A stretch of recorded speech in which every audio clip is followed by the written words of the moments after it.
का रहना अल्लाह ने हराम फरमा दिया है। दो सगी बहन अपने निकाह में नहीं रख सकते। बादशाह ने कहा था यहया मसला बदलो वरना तुम्हें कत्ल कर दूंगा। हजरत यहया ने कहा था अल्लाह का हुक्म तो नहीं बदल सकता, जान तो ले सकते हो लेकिन हुक्म इलाही को नहीं बदलवा सकते। हजरत यहया को बादशाह ने कत्ल करा दिया। हजरत यहया कत्ल हो गए, शहीद हो गए, लेकिन खुदा के फरमान में कोई बदलाव नहीं होने दिया, जान दे दी। बहरकैफ अल्लाह ताला इस पर कादिर है कि जब चाहे जितने बच्चे जिसको चाहे दे दे। हमारे वहाँ रुपैडिया गांव के पास एक गांव है रंजितवा, वह कबड़िया बिरादरी मुल्ला जी हैं, उनके 18 लड़का। अल्लाह जिसको चाहे दे दे। और 18 लड़का मुल्ला जी के हैं। बॉर्डर के मामला नंबर 2 के धंधा कह के लड़का इतने मालदार हो गए सब कि अब प्रधानी उन्हीं करत है। और गांव कोई बोल नहीं सका थे, कहते मुल्लवक सामने न जाए रहे ने 18 लाठी यही के लंग से। औलाद इंसान की ताकत होती है। इसीलिए अल्लाह ने कुरान हकीम में फरमाया अल-माल वल बनूना, माल और औलाद ज़ीनतुल हयातिद दुनिया, ये दोनों दुनिया की जिंदगी की जीनत है। अल्लाह ने जिसको माल दे दिया, औलाद दे दिया, उसकी दुनिया चमक गई। लेकिन आज हम माल पाने के बाद भागते हैं। माल जहां मिला तो लोग अय्याशी की तरफ ध्यान देते। औलाद मिल जाती ज्यादा तो आदमी हलाल हराम का फर्क खत्म कर देता, जुल्म करने लगता लोगों पर। इसीलिए अल्लाह ताला ने कुरान करीम में तंबीह फरमाई कि ईमान वालों, अगर तुम्हें माल मिल जाए, औलाद मिल जाए तो या अय्युहल्लज़ीना आमनू, ईमान वालो, ला तुल्हिकुम अमवालुकुम औलादुकुम अन ज़िक्रिल्लाह। ईमान वालो, तुम्हारा माल और तुम्हारी औलाद तुमको अल्लाह के जिक्र से दूर न कर दे। हिलाक न हो जाओ तुम माल औलाद पाने के बाद। इसलिए अल्लाह माल दे तो भी खुदा का शुक्र अदा करो, औलाद दे तो भी खुदा का शुक्र अदा करो। आज अल्लाह ने औलाद अता फरमाया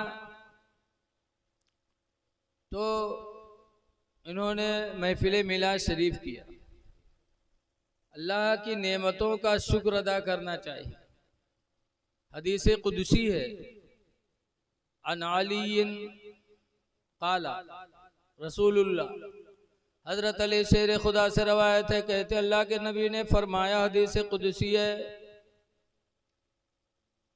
मल्लम यस्बिर अला बलाए, अल्लाह फरमाता है जो मेरी तरफ से बला पर सब्र न करे, कोई बला उतरे और सब्र न करे, वलम यशकुर अला नामाए, और जो मेरी नेमत पर शुक्र अदा न करे तो क्या करे? अल्लाह का फरमान है फल यखरुज मिन तहती समाई, तो चाहिए कि वो इंसान मेरे आसमान के नीचे से निकल जाए, मेरा आसमान छोड़ दे, जमीन आसमान निकल जाए। वलियतुलब रब्बन सिवाए, और मेरे अलावा जा करके अपना कोई दूसरा रब तलाश कर ले। तो अल्लाह के आसमान जमीन को हम कहाँ छोड़ के जा सकते हैं? और अल्लाह के अलावा कोई दूसरा रब है ही नहीं, तो हम तलाश कैसे कर सकते? इसलिए हमें हुक्म है कि अल्लाह की तरफ से कोई बला आए तो हम सब्र करें। लेकिन आज बला आवत है तो कहीं है अल्लाह हमको उठा ही लो, अल्लाह हमको उठा ही लो। और ये काहे वाले मक्कार हैं, मरे को नहीं चाहते। बोलो मरे चाहते कोई? हम नहीं चाहिए। झूठे के अल्लाह हमको उठा लो। सच्ची हिकायत में एक औरत रहा उके यक्के लड़का बुढ़िया रहा जिंदगी का सहारा एक लड़का, वो लड़कवा बीमार हो गया तो बुढ़िया रात भर दुआ मांगे, या अल्लाह हमका उठा लो लड़को ठड़ियाए दो, या अल्लाह हमका उठा लो लड़को ठड़ियाए दो, यानी हमका मार डालो लड़को जिंदा जवान कह दो, या अल्लाह हमका उठा लो लड़को ठड़ियाए दो। यही रात भर दुआ मांगे। पड़ोसी बेचारे सोए नहीं पावे के बकवास के आगे। भाई एक रात एक पड़ोसी इतने मस्खरा टाइप के रहा, वह कंबल ओढ़िस काला काला और खौखियाए के बुढ़िया लग दौड़ा, वह बुढ़िया वह खटिया से कूद के भाग, रुक रुक, तो बुढ़िया कहते कुआ भैया कहीं मलकुल मौत हो तो रूह निकाले आए, तो बुढ़िया कहते हम नहीं बीमारन भैया, दो लड़कवा बीमार है भैया, हम नहीं बीमारन भैया, वो दो लड़कवा बीमार। बताओ अत्ते दिन कहते रहे हमका उठाई ले, और जब मलकुल मौत का देखे तो कहते हम नहीं बीमार हैं, लड़कवा बीमार। मरना कोई नहीं चाहता, इसलिए अल्लाह की तरफ से कोई मुसीबत आए तो सब्र करो, सब्र करोगे मुसीबत भी टलेगी, अल्लाह के नजदीक दर्जे बुलंद हो जाएंगे। सब्र करो। अहले बैत की महफिल से हमें सब्र का सबक मिलता है। कितना सब्र किया अहले बैत ने। अभी आपने हजरत मौलाना गौस रज़ा साहब से हजरत से बयान सुना, वो सब्र ही था अहले बैत का कि आज पूरी दुनिया में उनके चर्चे हो रहे हैं। सब्र करो। आज हम बड़े पीर के मानने वाले और सब्र नहीं करते। हजरत गौसे पाक रदी अल्लाह ताला अन्हु बगदाद की एक गली से जा रहे थे, उधर से एक नौजवान आ रहा था, आते आते बड़े पीर के चेहरे पे तमाचा मारा, तो हजरत बड़े पीर ने दूसरा रुख उसकी तरफ घुमा दिया और इशारा कहा का लो, यानी इधर मारा है तो इधर भी मार लो। तो हैरत में पड़ा, कहा अब्दुल कादिर बगैर गलती के मैंने तुमको तमाचा मारा और तुमको बदला लेना चाहे, बजाय बदला लेने के दूसरा रुख पेश कर दिया। तो बड़े पीर ने कहा था बदला क्या ले लूं तुमसे, तुमने तो मेरे ऊपर एहसान किया है। कहा एहसान किया? कहा एहसान किया है। कहा वो कैसे? मैंने तो तुम पर जुल्म किया, आप कहते तो एहसान किया। तो बड़े पीर ने फरमाया था सुनो, बगैर गलती के तुमने मेरे चेहरे पे तमाचा मारा, मुझे गुस्सा हुआ, फिर मैंने गुस्से को पी लिया, सब्र कर लिया, तो तुम्हारे वजह से सब्र जैसी बड़ी नेकी मुझे नसीब हो गई। तुम न मारे होते न सब्र करने का मौका मुझे मिलता, तुम्हारी वजह से सब्र की नेकी अल्लाह ने मुझे दी है।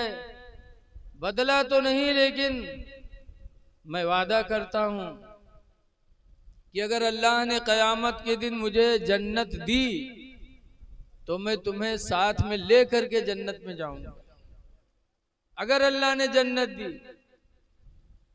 अब आज लोग 2 महीना नमाज पढ़े के बाद विलायत के ठेकेदार हो जाते, जवानी भर तो कटहर चुरई है, मुर्गी चुरई है, कभू मस्जिद के दायरे न जाई है, और जब बुढ़ई है कोई काम के लायक नहीं तब नमाज सुधरी है। ऐसे बुढ़वा 2 महीना नमाज के बाद ठेकेदार हो गए कि हम ओली हैं। अब ऐसे नमाजी इमाम के लिए मुसीबत रहा थे, मुसीबत।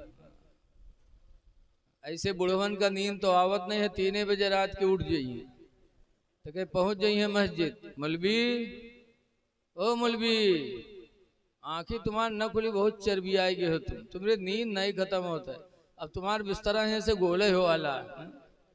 वो बुढ़वा यूं नहीं सोचा था कि जब के उम्र में हम रहन तो हम का करी तरह। अरे नौजवान इमाम है तो अपना ख्याल रखो, उसका ख्याल रखो। अगर सबसे पहले मस्जिद में पहुंच गए हो तो खुदा का शुक्र अदा करो कि या अल्लाह तेरा शुक्र है कि तूने मस्जिद में मुझे पहली हाजिरी अता फरमा दी।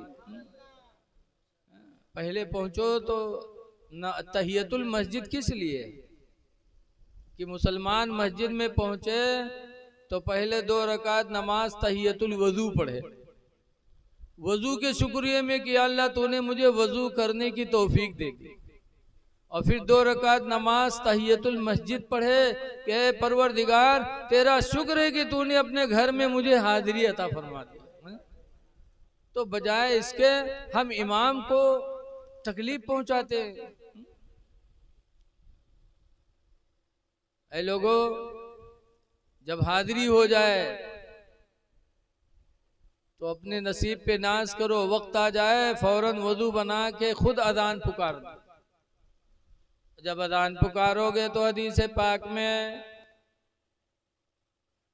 मन अज़्ज़ना कुतिबा लहू बराअतुम मिनन नार, जिसने अजान पुकारी उसके लिए जहन्नम से निजात का परवाना लिख दिया गया।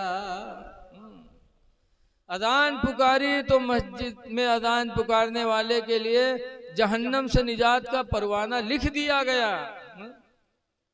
तो पहुंचो तो ये काम करो। बहरहाल मैं कहना चाहता हूं कि सब्र करो। बड़े पीर ने भी सब्र किया, अहले बैत ने भी सब्र किया। इसीलिए एक हदीस पाक में लैसा शदीदो, पहलवान वो नहीं है, कौन? अल्लज़ी यसरा, जो दूसरे को पटक दे, बलिश शदीदो, बल्कि पहलवान तो वो है अल्लज़ी यमलकु अला नफ्सिही इंदल ग़ज़ब, जो गुस्सा के वक्त अपने नफ्स पर काबू कर ले। गुस्सा आए और किसी पर हाथ न चलाए, गुस्सा आए और अपने मुंह से बुरी बोली न बोले। अल्लाह के नबी फरमाते सबसे बड़ा पहलवान तो वही है। सब्र करोगे तो पहलवान माने जाओगे। अहले बैत ने हमें यही सबक सिखाया। हजरत इमाम हसन बहुत छोटे थे, खेलते खालते एक दिन मस्जिद में पहुंच गए, मस्जिद नबवी में, और वो भी जुमा का दिन, और खुतबा दे रहे थे अल्लाह के रसूल। हसन पहुंचे तो हुजूर ने हसन को उठाया, खुतबा देना बंद किया, हसन को उठाया और अपने करीब में बिठाला।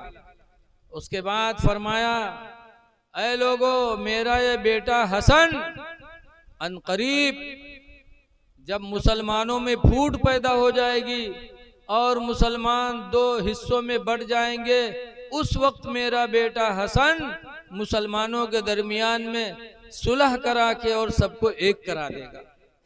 ये हुजूर ने हसन के बारे में फरमाया था। ये भी तो इल्म गैब है, बोलो है? हम क्या करेंगे हमको पता नहीं, कल आप क्या करोगे आपको पता नहीं। और हसन अभी बचपना है, और फरमाया एक जमाना आएगा कि मेरा बेटा हसन मुसलमानों के बीच में सुलह करा के मुसलमानों को एक करा देगा। और जो सरकार ने फरमाया वो हो क्या रहा। हजरत अली शेर खुदा रज़ियल्लाहु अन्हु सरकार के आखिरी खलीफा। देखो आज कुछ नासमझ हैं जो नापते हैं कि अली बड़े थे कि अबू उमर बड़े थे, अबू बकर बड़े थे। ऐ लोगों, हुजूर के चारों खलीफा बरहक हैं और सबकी आपस में मोहब्बत थी। हजरत इमाम हुसैन जब पैदा हुए, हुजूर को पता चला तो नहीं पैदाइश का वक्त था। हुजूर सल्लल्लाहु अलैहि वसल्लम ने अपने दोस्त अबू बकर को लिया, कहा अबू बकर फातिमा के घर चलते हैं, चलो। हजरत अबू बकर गए साथ में। अंदर हुजूर चले गए और हजरत अबू बकर से कहा अबू बकर यहीं खड़े रहो, किसी को अंदर आने नहीं देना। कह दिया, खड़े हो गए हजरत अबू बकर। थोड़ी देर के बाद हजरत अली आए तो अंदर जाने लगे तो हजरत अबू बकर ने रोक दिया, कहा ना नहीं जा सकते हो, अल्लाह के रसूल ने हमें खड़ा किया है कि कोई आएगा तो अंदर न जाने देना। तो हजरत अली कहते हैं ठीक है, हुजूर ने कहा है किसी को अंदर ना आने देना, लेकिन ये मेरा घर है, मेरे बारे में तो नहीं कहा कि अली को ना आने देना, इसलिए मैं जाऊंगा। हजरत अबू बकर कहते हैं ना जाने नहीं दूंगा। अगर सरकार ने सरकार ने ये कहा है कि किसी को अंदर ना आने देना, तो ये भी नहीं कहा है कि अली को अंदर आने देना, इसलिए हम जाने नहीं देंगे। बात हो ही रही थी, इतने में हुजूर तशरीफ लाए और कहा अली मुबारक हो, अल्लाह ताला ने औलाद अता फरमाई। तो हजरत अली कहते हैं या रसूल अल्लाह, मैं उसका नाम हर्ब रखूंगा। हर्ब माने लड़ाई, क्योंकि हजरत अली शेर खुदा को जंग से बड़ी मोहब्बत, शेर थे अल्लाह के। हुजूर ने फरमाया नहीं अली, मैंने उसका नाम हुसैन रखा। तो सहाबा में बड़ी मोहब्बत थी। एक मरतबा हजरत अबू बकर रदी अल्लाह ताला अन्हु जा रहे थे, उधर से हजरत अली आ रहे थे, मुलाकात हुई तो हजरत अबू बकर मुस्कुराने लगे हजरत अली को देखकर। तो हजरत अली पूछते हैं अल्लाह के रसूल, ऐ अबू बकर आप मुझे देख के मुस्कुरा रहे हैं? कहा क्यों ना मुस्कुराऊं? सरकार ने फरमाया है कि कयामत के दिन जन्नत में जाने का टिकट अली बांटेंगे, अली टिकट बांटेंगे जन्नत में जाने की। इसलिए आपके मर्तबे को सुनकर मुझे खुशी हुई और मुझे मुस्कुराहट आ गई। तो हजरत अली कहते हैं कि अबू बकर, मैंने भी हुजूर से सुना है, हुजूर ने फरमाया है कि अबू अली, जन्नत में जाने का टिकट उसी को देना जिसके दिल में अबू बकर की मोहब्बत होगी। ये सहाबा का दर्जा है। बहरहाल इमाम हसन के बारे में सरकार ने फरमाया कि सुलह कराएगा। हजरत अली शेर खुदा रदी अल्लाह ताला अन्हु की शहादत हुई। मदीने मुनव्वरा में एक औरत थी यहूदिया, बड़ी खूबसूरत थी।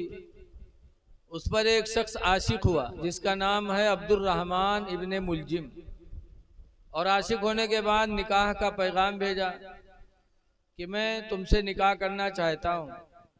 उस यहूदिया ने कहा कि आप मेरा महर नहीं दे सकते। कहा क्यों? कहा 3 तरह का महर लूंगी, एक 10,000 दिरहम लूंगी, 2 नंबर पे खिदमत का एक गुलाम लूंगी, और तीसरे नंबर पर अली शेर खुदा का सर लूंगी, जो उनका सर काट कर मुझे देगा मैं उससे निकाह करूंगी। दुनिया का कुत्ता तैयार हो गया। कहा 10,000 दिरहम मेरे पास है, गुलाम भी मेरे पास है, अली का सर नहीं है, आज रात में उनका सर काट के लाता हूं। ये कहा रमजान की 19 तारीख थी। तलवार तेज किया, कूफा की जामे मस्जिद में गया और दरवाजे के बगल में खड़ा हो गया। जानता था कि मस्जिद में सबसे पहले नमाज पढ़ने के लिए आते हैं तो हजरत अली आते हैं। सबसे पहले मस्जिद में हजरत अली पहुंचते थे। गया, दरवाजे के बगल में खड़ा हो गया। 19 रमजान थी, रात में हजरत अली शेर खुदा ने सहरी खाई, रोजे की नियत किया और रोजे की नियत करके मस्जिद कूफा तशरीफ लाए। और जैसे दरवाजे पे कदम रखा वैसे ही अब्दुर्रहमान ने तलवार मारी तो हजरत अली शेर खुदा की कनपट्टी कट गई, सर का हिस्सा भी उसी में लगा। हजरत अली जमीन पे आए, देखते हैं कि खुदा के घर में मेरी शहादत रही है और वो भी रोजी की हालत में। तो हजरत अली खुश हुए और फरमाते हैं फुस्त बिरब्बिल काबा, रब्बे काबा की कसम मैं तो कामयाब हो गया, मैं कामयाब हो गया। हजरत अली शेर खुदा को ले गए। अब्दुर्रहमान कत्ल का वार करके भगा। इमाम हसन ने पकड़ लिया, घर में ले जाके बंद किया। हजरत अली शेर खुदा के सामने दूध का प्याला लाए, आखिरी वक्त था, कहा अल्लाह के शेर दूध पी लीजिए। हजरत अली शेर खुदा फरमाते हैं दूध का प्याला पहले मेरे कातिल को पिलाओ। कहाँ है मेरा कातिल? हसन ने कहा अब्बा मैंने उसको घर में बंद किया। हजरत अली का सब्र देखो, फरमाते नहीं नहीं, पहले दूध का प्याला मेरे कातिल को पिलाओ, खुदा जाने किस वक्त से मेरे कत्ल के इंतजार में वो खड़ा रहा हो।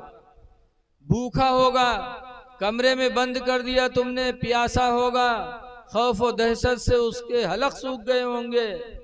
पहले दूध का प्याला मेरे कातिल को ले जाओ पिलाओ। हजरत अली ने वापस करवाया दूध का प्याला, उसके पास लोग लेकर के गए, कहा ले। हजरत अली ने दूध का प्याला दिया है, पी ले। तो उसने कहा ना, मैं नहीं पी सकता।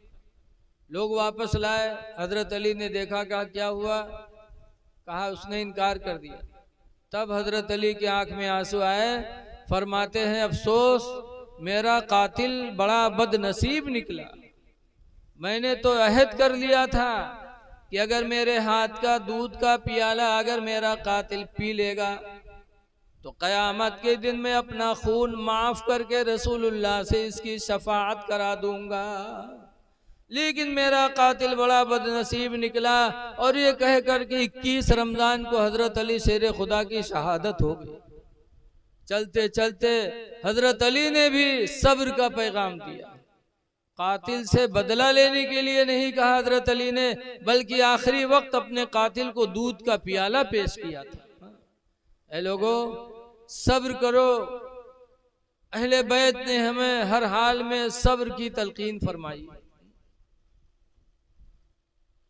तो हजरत अली की शहादत के बाद इमाम हसन तख्त पर बैठे। मुसलमान बढ़ चुके थे हजरत अली के ज़माने ही में।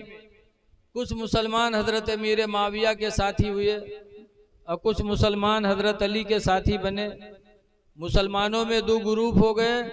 लेकिन हजरत अली की शहादत के बाद इमाम हसन जब तख्त पर बैठे, 6 महीना बैठे और उसके बाद फरमाते हैं इस खिलाफत में मुझे कोई मिठास न मिली, तो वो खिलाफत हजरत अमीर माविया रदी अल्लाह अन्हु को दे दिया और उनसे सुलह कर लिया और सुलह करके मुसलमानों को एक कर दिया। जो सरकार ने फरमाया था इमाम हसन ने वो पूरा कर दिया।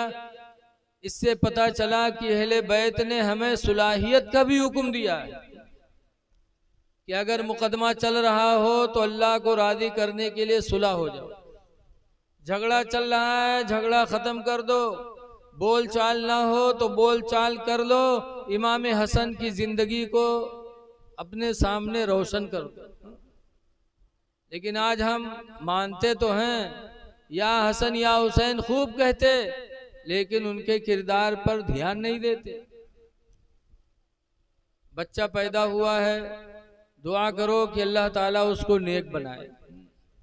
देखो, माँ बाप का हक बच्चों पर है, बहुत बड़ा हक है। आप सुनते रहते हो, लेकिन बच्चों का हक भी माँ बाप पर है। बच्चा पैदा होता है तो हदीस पाक में हक़्क़ुल वलदी अला वालिदैहि सलास, कि बच्चे का हक माँ बाप पर 3 होते हैं। 3 हक वाजिब हो जाते पैदा होते होते। नंबर 1 पर है या सना इसम हो, पहला हक माँ बाप पर वाजिब है कि बच्चे का नाम अच्छा रख दें, अच्छा नाम रख दें। वरना जहाँ देर लगाए वो मोहल्ला वाले ढोलवा कनौवा काहे लगे। हमारे यहाँ खन्नापुरवा मदरसा में एक बावर्ची ने तो के 2 लड़का, बड़के के नाम है ढिल ढिल, छोटके के नाम है चूर चूर। ढिल ढिल चूर चूर, अजीब नाम है मुसलमानों के।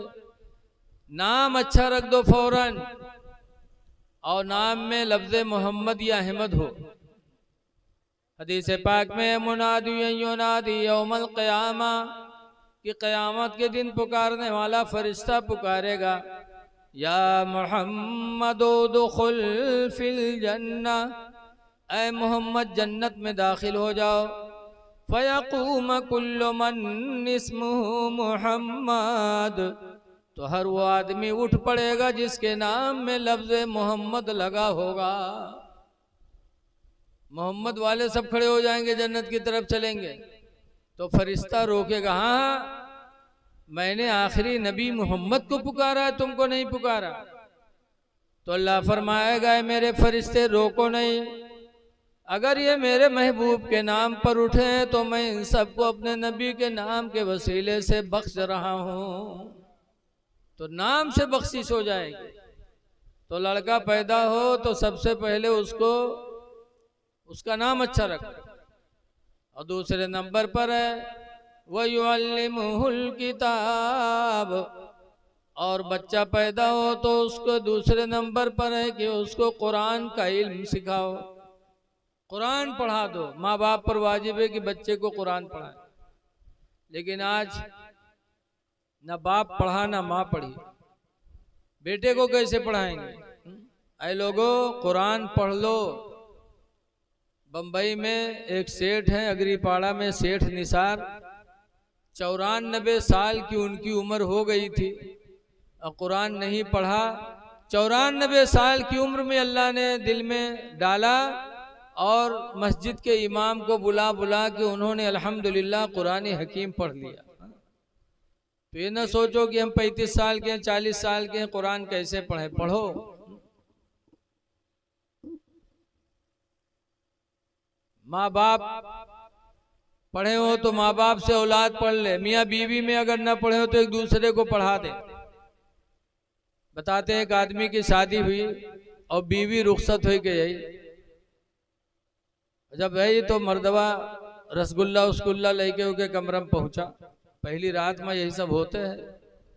मिठाई उठाई लेके पहुंचा, बहुत जोरदार सलाम मारिस। लागत है कि हातिम ताइक फेल की है। 100 रुपल्ली रसगुल्ला मैया बड़ा रुआ। गवाह बड़ी जोरदार से कहे सलाम अलैकुम। औरतिया जवाब दी। उसके बाद पूछिस कि कुछ पढ़े वढ़े हो? तो सटपटान कहे सरी यू का पूछ लिए। तो चुप। पढ़े रहा है ने तो चुप रहा, बड़ा चालू रहा है। सोचिस कि अगर कहे थे हाँ पढ़े तो आज नहीं तो कल तो पोल खुलिन जी।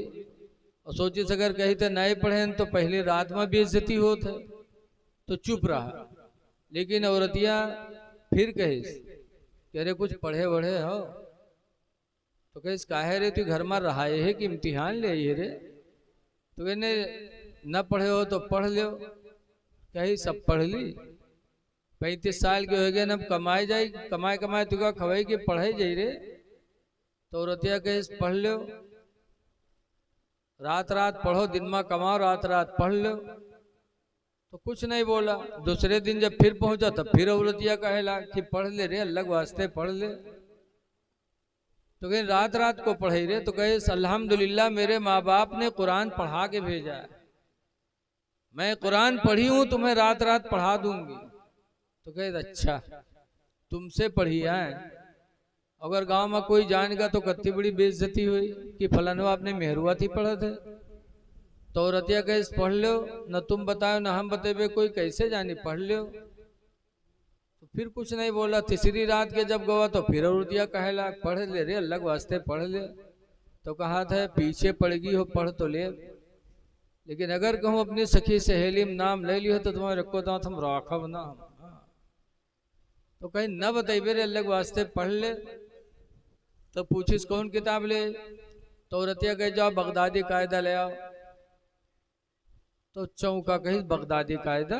कहीं ना हाँ। कहीं ना हाँ, अत्ता पैसा हमरे फिर कहाँ है रे कि हम पासपोर्ट बनवे, वीजा खरीदे तो के बगदादी कायदा ले रे। बहुत चौंका रहा, जानत रहा बगदादी कायदा बगदादी में बिका था।